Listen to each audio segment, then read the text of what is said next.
welcome, I think for the first time on the Metal Voice, the Savatage guys. Yeah. Jeff Plate, on drums, and of course, Chris Caffery on guitar. Guys, it's wonderful to see you guys are back in action.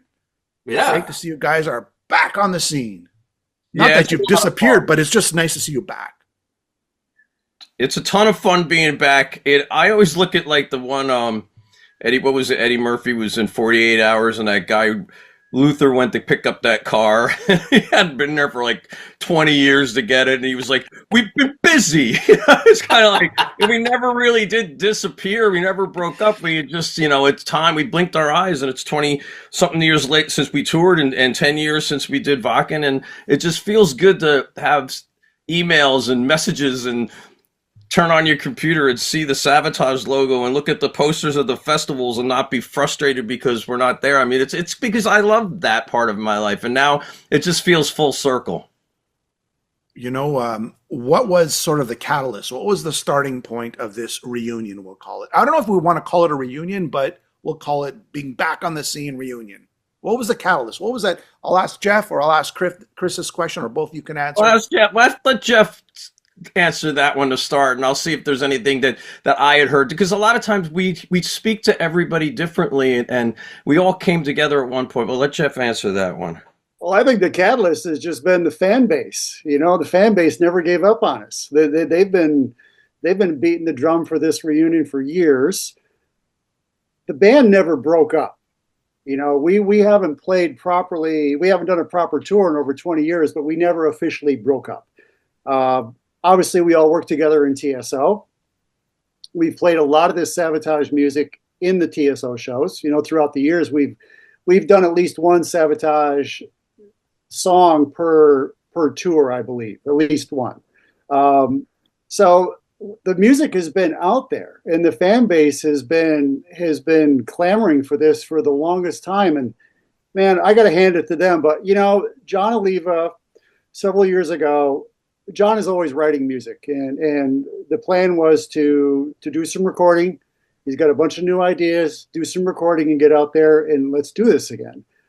John has obviously run into a number of health problems, which are serious, and I'm sure everybody's read about them. But in John's wisdom, he's like, you know what? The ball kind of started rolling again. He's not going to stop it this time. John's going to be involved in everything that we're doing from here forward. He can't go out and do these tours right now, and he's going to work himself back into it. We got our fingers crossed.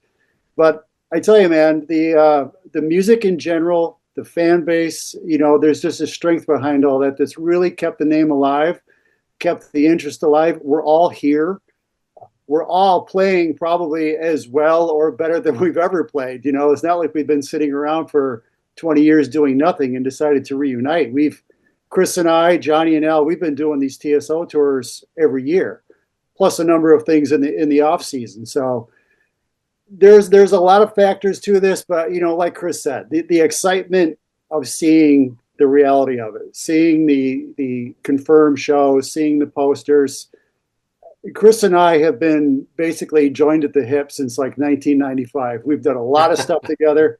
We talk about this all the time, and it really is exciting just to be able to get back out there and do this and play this music. Yeah, we're talking about, let me go really quick on that, because, the plan was after we did Wacken to start playing, but Paul passed, and then we had to get over that. Then COVID came, and then, John wanted to get started, and his injuries came, and then, like Johnny Lee had said when I was just speaking with him, 10 years went by like that. And, we need to do this now. It's like you blink your eyes and 10 more years go by. And I don't want to get emotional on things, but every other day somebody in my life passes, it seems, nowadays, as you get older. So it's like we want to take the advantage now of getting us together and celebrating what John and Paul and Chris and all of us have done with Savatage's music, and give the fans that had a chance to see it a chance to see us again, and the ones that never saw us a chance to see it. And I'll tell you something. Chris mentioned losing Paul, and that obviously threw a huge wrench into everything. But in the infinite wisdom of John and Paul, they never dissolved the band. we've had this discussion several times. Well, what is Savatage? Are we still a thing? Are we going to do? Paul refused to ever say that we were done. We're still a band, yada, yada. So here we are all these years later. It may have been frustrating for a lot of people that we haven't played, but we never broke up. So now we're back. And I think this is going to be really interesting, and it's going to be awesome. Yeah, Paul used to say to me, because John would come to me to do his solo records and Zach would come to me to do his records and tours, and Paul would be like, "Can't do that. We got a Savatage record coming."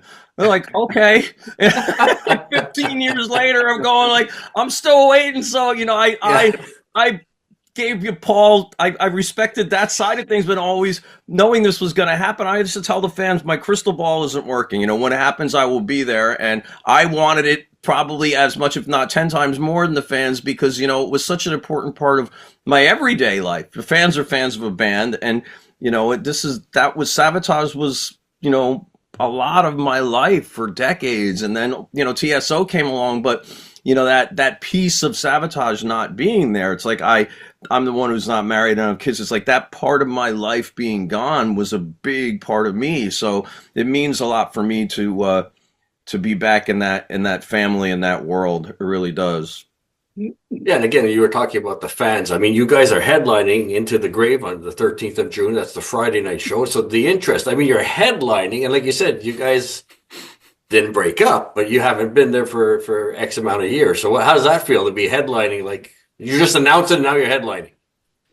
Well, we were always curious of how the fans were going to react. And this shows it right there. It's right there. Hey, you know what? We can all say that we're surprised. We can all say that we're not surprised because we know the fan base has been there. And we know that, especially in Europe, this band has been in demand for a long time. And we did extremely well when we were over there back in the late 90s, early 2000s. But to see the positions that we are in some of these festivals, like you mentioned, headlining a couple, some of our own headline shows in Germany are already selling out. It's just amazing. It's a testament to the music.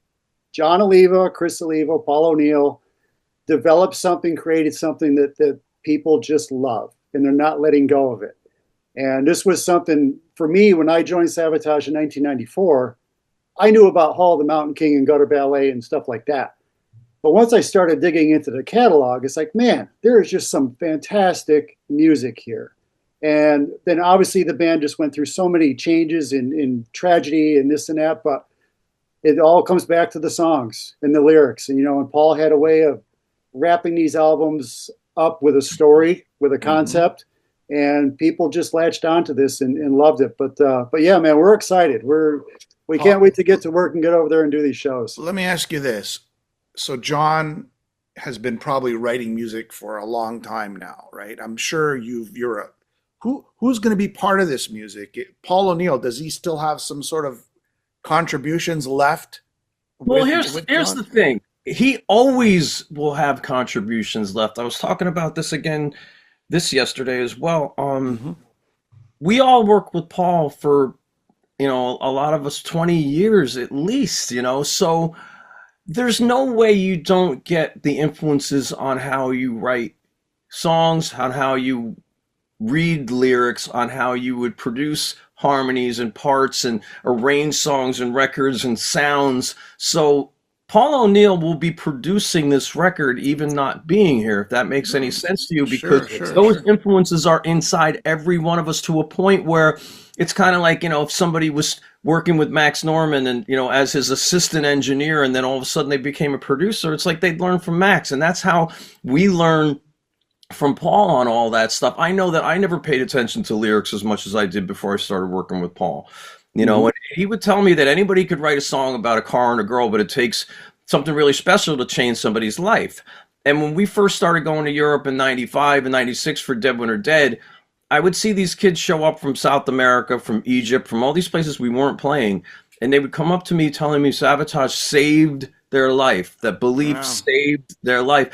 And I never understood that. And I think also, if you look at classic rock radio, you see what solves the test of time. It's not what the band is doing now. It's what the band's music was all about with Zeppelin. If Black Sabbath only had one record, they would probably have had a hit on it. Many of them would have had that one hit wonder thing, but it was that whole catalog of Sabbath songs that reached every different metal fan in a different way. Nobody has the same favorite Black Sabbath record, and I don't think everybody has the same Savatage favorite record, but all that the music together, when you have a classic metal radio station, Savatage is there. And I think that's what puts us with the Maidens and the Priests and the Panteras and the people like that, just because that catalog of music that John and Chris had was so strong that, it rests with Metallica and Practice What You Preach from Testament as songs that you would listen like, I'm going to do my year end, 100 metal songs. And that's something that comes out of the longevity of the band and that music. And there was something in, like I said, the lyrics that Paul wrote that brought people together in a way I've never seen. And you saw that with Freddie Mercury. He would fill stadiums, and there was just something about him and those lyrics that pulled people together because they felt what they needed emotionally out of him in those songs. Yep. And that's something I believe that happens the same way. You know what blows my mind? I remember Savatage, like, we've been around, me and Alan, long time now, like you guys. And I remember, the grunge era, Savatage was sort of like under the radar, but the growth of the band is just mind-blowing. It's because of the quality of the music that you're referring to. It took a while for people to catch up in a way, and the music industry to change, for people to sort of... Yeah, I think also a lot of that, too, is kind of the way when people ask about how come people didn't know about Chris Oliva, we weren't really that impressed with ourselves, if that makes any sense. So we didn't really run for press and run to hang out at the parties and run to be here, run to be there. I think so. We kind of laid back and let things happen as they happen. I wasn't running to be on every guitar company, and neither was Chris and this and that. So we kind of just did our own thing. And Savatage was very personable. And I think that, we just were happy being Savatage. And it's not that anybody does anything wrong when they go out and do those kind of things. But I think that we kind of just laid back, and I think the music and the fans, they grew with us. And now I think it's at a point where we can get out and see so many more people because of the way the internet is. We can be out and everybody can see who we are without having to find that specific magazine that we had an interview or see that specific party that we happened to be at, because that's how things were covered back then. You were either there and people spoke about you, or you weren't and nobody did. So I think now we have a lot of advantages in the technological world of getting places we've never been as well. I think the fact that Savatage, you could never really label the band. It was a rock band, it was a metal band, it was a progressive band. It kind of didn't fit all the stereotypes and the molds that were going on at the time, and I think that's why it survived. Maybe not on a grand scale, but the band survived playing the music that it was playing. And here again, we go back to the lyrics and some of the stories that go along with these albums. There was just something unique about this band that, when grunge came along, grunge knocked a lot of people out. And Savatage, under the radar, survived. Yeah. And once it surfaced again, it was as big as ever. It was just, here again, it's a testament to the music these guys wrote. I am so so thankful I came into this. Is John considering singing again, or is it going to be a combination of him and Zach? Or is it just Zach on the new album music? The studio with the recordings, it would be both of them. Live, it's going to depend on whether or not John's physically able to do the shows. And if he is, it would be both of them. It would be exactly the way it was then. Another thing we were talking about, Jeff's talking about the music, and we talk about Paul. Paul was fully aware of what was selling and what the music business was doing. He's one of the most intelligent people I've ever met in my life. He knew everything about everything. And he never once let that influence what we did. So when we did something like Streets or something like Dead Winter Dead, most people would go, "Are you kidding me?" And Paul would be like, "It'll be in headlining arenas. Don't worry about it."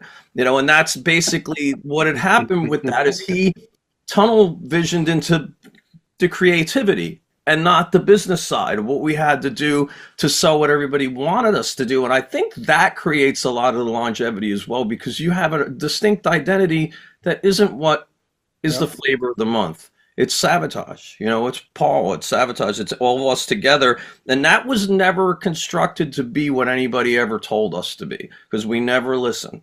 Yep. And a few examples of that, we had Warlord that just did a European tour, and Fate's Warning would be another band that would fall in that. Our brother just did their things, didn't matter what was popular of the day, and they had their focus, and that's what they did moving forward. So. Yeah, the business is always so weird, and with the record sales, kind of dying not completely, but to a point to where financially it wasn't the catalyst for too many things in the industry. You really just needed to be confident and enjoy doing what you were doing, the music, and hope you can bring the fans along on the road, because that's where most of the money is generated, is to being able to get out and tour. It's like with the digital download world, it's not where people are making their money right now. So we're just happy to get back out and see those crowds and see those fans. And, we're going a couple places we've never been. So it's like, out of all those years we played, we never went to Chile or Argentina. It's the first time for Savatage. So that's like, for us, it's going to be like every single first tour we ever did over again in that way. It's like guys, it's amazing. Like Jeff and Chris, and like there's no original members, but this is a classic lineup, right? They view you as a classic lineup. It's kind of like Iron Maiden. There really isn't an original. There's only Steve Harris and Dave Murray that's left, but I'm just saying that people have come to recognize you, Chris and Jeff, as the band today, and even Zach. But I could jump against that though. Because I'm the original Chris Caffery, because Savatage never had a second guitar player until me. So if you go in that way of looking at it,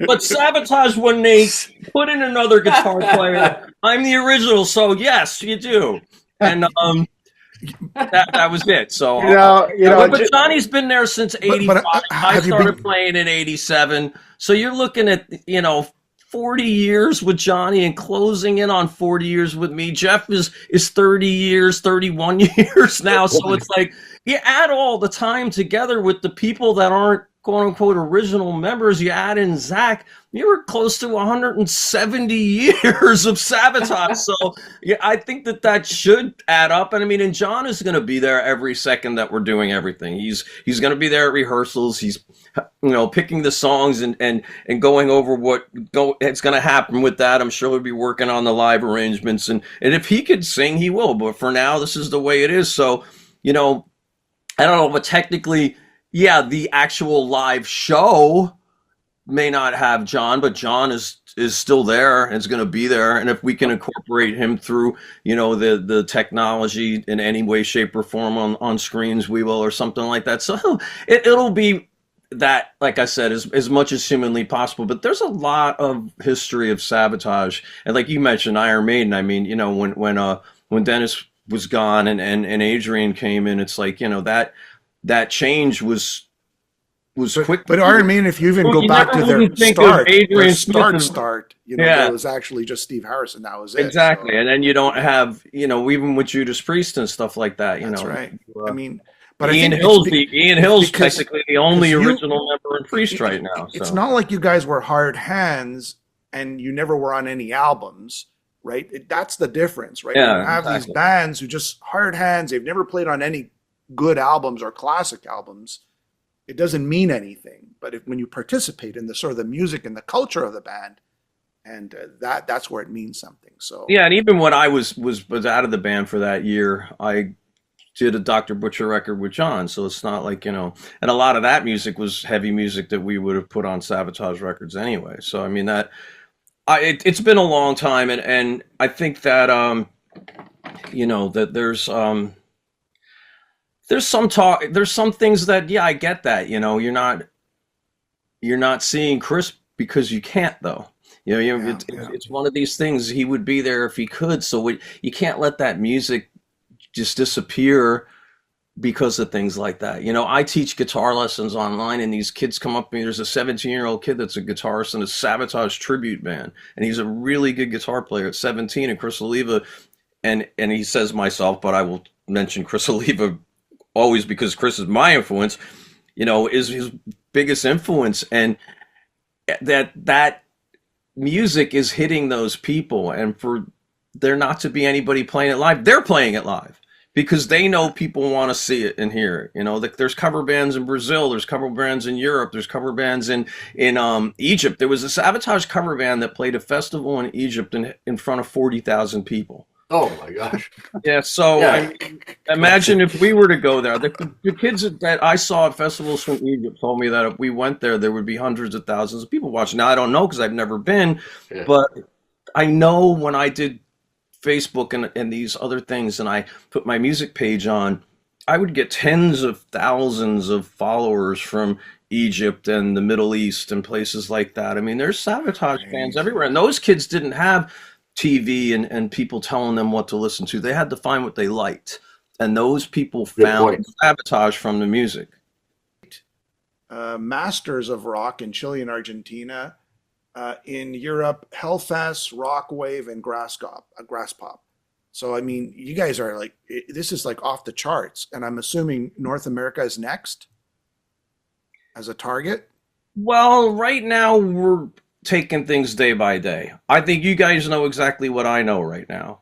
And I always say that to people. A lot of times I'll see people talking online and I hear Savatage is playing here. Like when we had the date at Rockwave in Athens added, I had people from Greece telling me, I hear you guys are playing Rockwave, and I never heard about it yet. So it's like, there's probably a lot of people that will know things we're doing before we do. And our plan is just to get back and be Savatage again. And I'm just taking, like I said, me personally, everything day by day. So anything that happens, I'm just going to go with it, be happy, and get the emails and the phone calls and be like, that's awesome. And that's kind of where I'm at with it. I'm not making any, like I said, my crystal ball, I put it in a freaking chest in my attic 23 years ago, and it stayed there.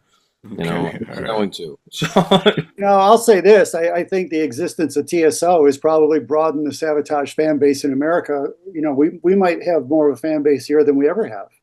And it's just from TSO. People looking up the band and seeing the history and hearing some of these songs, Handful of Rain, Welcome. We've done Chance with TSO. So that's kind of broadened our base here. But, there's a lot involved in it. You guys know. It's very expensive to go out and go on tour. And if we get the right promoter to find the right situation, we'll take it. We'll take it from there. Like Chris said, day by day. Right now, we're really focused on just what we have ahead of us. And I did Hell's Heroes. I did Hell's Heroes in Texas with Doro last year, and that's a really European-style festival. I liked it a lot. And I did Milwaukee Metal Fest with her, too. And both of those festivals, I know, have come to me that day, and I believe have come to us at that point in time going, we want Savatage. So it's like, people are seeing that we're playing in the States. So I know that we're under the radar, that is for sure, as far as being. Chris, I saw you at M3 Festival with Todd Latore. That's where I met you quickly. Okay, briefly. Yeah, that's right. Yeah, and that's kind of how this whole connection started. But did you play with Doro that day? I don't remember. Yeah, I played with Doro on the Saturday. Okay, yeah. So there's another American festival where there's sort of you have. I didn't even mention that one because I don't think I spoke to anybody at M3 about Savatage. The other two festivals were a little bit more distinctly metal. Hell's Heroes is a really, like I said, that's the most European-styled metal festival that I'd seen in the States. And you had a lot of kids came across from down south in Mexico and South America up to that one. So it felt like that. And Doro seemed to be dragging the rain with her. Which TSO brings snow. Doro manages to bring the rain. Everywhere she goes, she brings the Germany rain everywhere we go. So.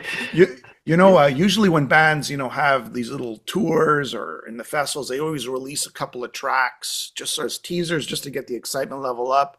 Any chances of releasing any piece of music, maybe just an EP or whatever the case may be, unreleased songs, maybe, I don't know. Nothing. I don't think there's really anything in the plans for that. Okay. We still got to get together and work some things out, possibly. Okay. But like we mentioned, John's been working on a lot of stuff. So, all right. We got together with him. A lot of people have been asking me. That's why. Yeah, it's funny because like a year ago from right now, if you were to ask me any of these questions, I'd be like, what are you talking about? Because there's nothing going on. We haven't even gotten in the studio. Well, there's a lot of excitement, guys. You got to understand. To answer questions that I'm like, I'm like, first of all, like I said, 1 year ago, we got a phone call and all of a sudden it was like, hey, because our management first came to me and they go, we want to talk about Savatage. And I was like, what did I do? Did I put something wrong online that I should? You start thinking if you did something wrong, and they're like, well, thinking about, we got a whole bunch of festival things that are being popped our way, and then we got a conference call, and they're like, would you guys want to do this? And I just started basically crying. I was like, of course we want to do this. And, that was not that long ago. I think that was April of last year when we first started that. So we're babies on this whole thing going on. So like I said, you're asking questions that, not that we don't care about it, we just don't know about it. It's like we could guess all day long what's going to happen next. Like I said, we're just taking it day by day. Yeah, baby steps. Look, the excitement level is there for the fans and the podcasters like us, so that's why we're asking, right? We're and excited, right? We're excited. What I noticed with this hat is every time I go to drink my coffee, the coffee removes the hat. Yeah, your head disappeared. Hey, we're almost out of time. Technology. Technology will be better when they won't take away your hat with a cup of coffee. All right. We're almost out of time. So you mentioned earlier, a lot. It seems like there's been a lot of passing recently. John Sykes, we learned the news this week. I just want to know your feeling on his playing and him as an individual. How I was 15 years old and played Thunder and Lightning and Cold Sweat in a club band. So he's in the top 5, if not, higher of my favorite guitar players that influenced me. That goes a lot of ways. I'm talking about writing, singing, and playing, and his stage image and all that. It's like, there's people that influence me playing wise, but he as a complete package was easily one of my top 5 influences as a complete guitar player and a superstar that guy was. And I mean, Blue Murder was amazing live, and I saw him with Thin Lizzy. I never had a chance to see Whitesnake with him, but I used to love watching the videos of him. He was as cool could ever get, I think, with the guitar in your hands, and his playing was insane. And that's a pretty huge loss because, like, kind of like the Savatage thing, that's something I think a lot of people never got to see that they should be able to, which, should really, with us, like, we're lucky and blessed to be moving and to have everybody here to do it. Yep, exactly. The Blue Murder record, the first one, is one of my all-time favorites. There you go. I knew about John Sykes on the Whitesnake, the 87 Whitesnake record is where I really discovered him. But that first Blue Murder record, I think, is fantastic front to back. I love all of it. His vocals, his guitar playing, the songs, Carmen on drums, Carmine Appice, great album. Yeah, if I was to get a singer at that point in time to do a record, it would have been him. And if I was writing music at that time, it was very similar. Valley of the Kings, Ptolemy, that's like really right in my wheel wagon as a songwriter and this and that. And he's a lot like me in the playing because he wasn't a big hammer guy. He was more of a speed and really heavy rhythm playing guy, and that's his style is very close to mine. And like I said, he was a really nice guy. I had a chance to talk to him once, and God bless him for what he'd given us, man. I look at the videos now, and it's a pile of things he had done. Yeah, awesome. Hey guys, thank you so much for all your time. You guys, I'm very excited for you. I'm excited for Savatage. You guys are playing in South America. You're going to be playing in Europe. And I'm pretty sure you guys will be coming around in North America as well. The good news is this show goes everywhere. So that's everybody will get a chance to see this around the world. And the ball is rolling. Exactly. Like we said in the video, we're back, and we'll see where we're going from there. And you guys will be, like I say, probably the first to know before us. It always works. Thanks a lot, guys. We really appreciate it. Wish you all the best. Good luck. Thank you so much. Thank you.